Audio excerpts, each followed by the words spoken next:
Good evening Maharajganj, आप सुन रहे हैं न्यूज बुलेटिन एरा रेडियो पे। दिल्ली में कल और भीषण हो गई गर्मी, मौसम विभाग ने जारी किया ऑरेंज अलर्ट। उत्तरी अफगानिस्तान में विस्फोट से कम 9 लोगों की हुई मौत, 13 लोग हुए घायल। छज्जर की एक फैक्ट्री में अमोनिया गैस का रिसाव, लोगों को सांस लेने में हो रही दिक्कत। बाइडेन ने दोहराया यूक्रेन के लिए सपोर्ट, बोले पैसे और हथियार देकर मदद करनी होगी। यूक्रेन में यूएन चीफ की बैठक के बाद कीव में हुए 2 धमाके। हरियाणा के रेवाड़ी में सरकारी अस्पताल की जच्चा बच्चा वार्ड में लगी आग, फायर ब्रिगेड ने पाया काबू। उत्तर प्रदेश के सीएम योगी 3 मई को उत्तराखंड जिले में स्थित अपने गांव जाएंगे, मां से भी कर सकते हैं मुलाकात। दिल्ली के सुभाष प्लेस में देर रात 2 गुटों में हुई मारपीट, सांप्रदायिक घटना से पुलिस का इनकार। यूएन सुरक्षा परिषद ने पाकिस्तान के कराची विश्वविद्यालय में हुए आतंकी हमले की निंदा। राज ठाकरे को औरंगाबाद में 1 मई को सभा करने की मिली अनुमति, लेकिन माननी होगी 16 शर्तें। बुल्गारिया और इजराइल ने अपने नागरिकों को दी मोल्दोवा व ट्रांसनिस्ट्रिया छोड़ने की सलाह। पीएम मोदी ने आज ग्लोबल पाटीदार बिजनेस समिट का किया उद्घाटन। दक्षिण कोरिया में अब अगले हफ्ते से मास्क पहनना नहीं होगा जरूरी। यूपी में धार्मिक स्थलों से उतरवाए गए 21,963 लाउड स्पीकर्स। भारत और बंगाल के विदेश मंत्रियों की आज द्विपक्षीय मुद्दे पर हुई बैठक। पुणे में सीएनजी की कीमत 2 रुपए 20 पैसे बढ़ी, अब 77 रुपए 20 पैसे किलो मिलेगी सीएनजी। दिल्ली के पौस इलाके सीआर पार्क में हुआ एनकाउंटर, एक बदमाश पकड़ा गया। वहीं गोरखपुर में भी हुआ एनकाउंटर, 4 बदमाशों को लगी गोली।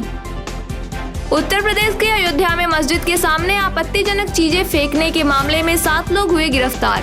लखनऊ में छात्रा ने शरीर पर सुसाइड नोट लिखकर बाथरूम में लगाई फांसी। नोएडा के सेक्टर 137 में सुपरटेक इको सिटी सोसाइटी के 19वें फ्लोर से नीचे गिरा बुजुर्ग, हुई मौत।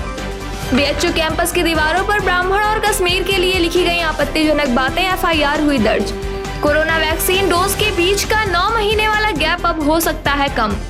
नवनीत राणा और रवि राणा की जमानत याचिका पर अब कल होगी सुनवाई।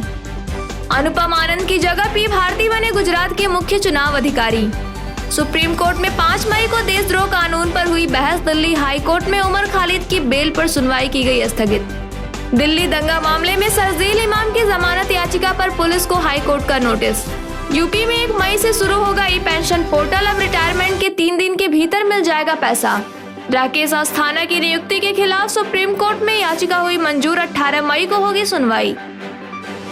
उत्तर प्रदेश में 1 मई को शुरू होगा ई पेंशन पोर्टल, अब रिटायरमेंट के 3 दिन के भीतर ही मिल जाएगा पैसा।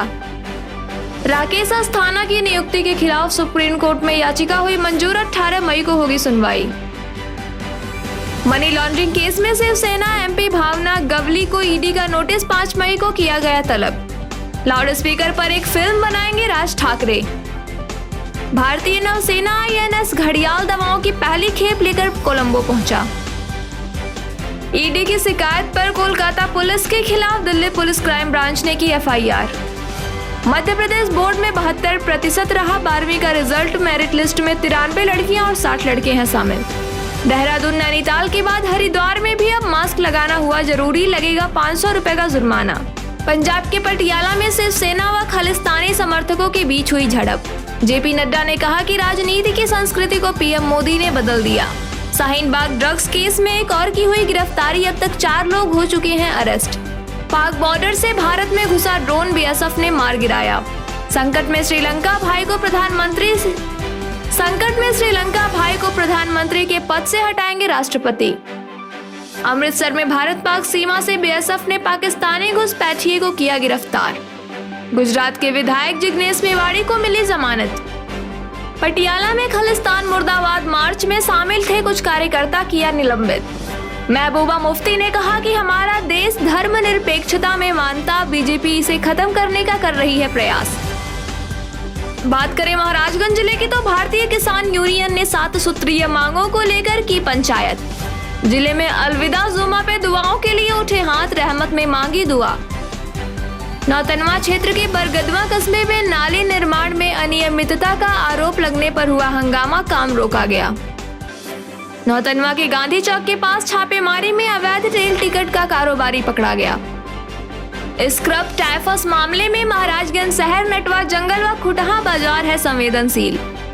परसा मालिक थाना क्षेत्र के ग्राम पंचायत से खुआनी में आधार कार्ड बनाने में धन उगाही का आरोप, हुआ हंगामा। उत्तर प्रदेशीय प्राथमिक विद्यालय संघ के मिठौरा ब्लॉक पर दिलीप निर्विरोध बने अध्यक्ष। मंत्री पद के चुनाव में मुकेश को मिली जीत। भीषण गर्मी के बीच जिले में जरूरत से कम मिल रही है बिजली, सांसत में है लोग। पनियरा के मुजुरी तिराहे के पास सड़क किनारे टहल रहे युवक को वाहन ने रौंदा, मौके पे हुई मौत। सौगी बर्मा वन्य जीव प्रभाग के निचलौल रेंज में जंगल से निकलकर केले के खेत में आया तेंदुआ, मची दहशत। तो ये थी अब तक की कुछ बड़ी खबरें। सुनते रहिए एरा रेडियो जागृति के साथ।